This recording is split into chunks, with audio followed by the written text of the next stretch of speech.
Hello, this is Taylor with Sloat Garden Center, and today we're talking pruners. And so pruners are a very important tool for any gardener, especially when you're dealing with shrubs, trees, or anything with a thicker stem. I have a couple tips I'd like to share with our guests that come to our stores, and so here they are. Firstly, find a pruner that fits your hand. You want something that will be able to be gripped for a long period of time and is not too large for you. If you can hold it for a while and it feels good, then that's a good one to go for. Okay, so second, look at your locking mechanism. This is an important part of the blade because you'll be opening and closing it quite often. You want something that you can do with one hand. I prefer these little metal plates that slide back and forth. It is a good locking mechanism that many of the pruners carry these days. Some of them have a little bit of a latch like this one, a little bit harder to close, but still gets the job done. Third, you want to find a good spring. The spring does a lot of work for you when you're using your pruner. So you want something that can be easily closed and smoothly, but it also opens up the blade completely.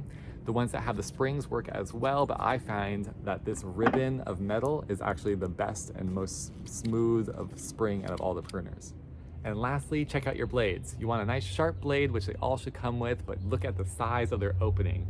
The types of projects and plants that you're gonna be cutting really depends on how big of a blade you really need, as well as your hand size. If you are getting some plants that have really large stems, it's not gonna be really easy to cut with this. So at that point, go get a lopper for those bigger jobs. All right, well, I hope those tips gave you some insight on how to choose your pruner when you come into our stores. My favorite choice out of all of them is the Felco. I've been using it for many years. It has a really good metal quality and all the parts are replaceable. So although it's my top choice, I find all the other ones work really well also. So when you come into our store, test them out, check with our staff and see what they use, and good luck with your pruning. Bye.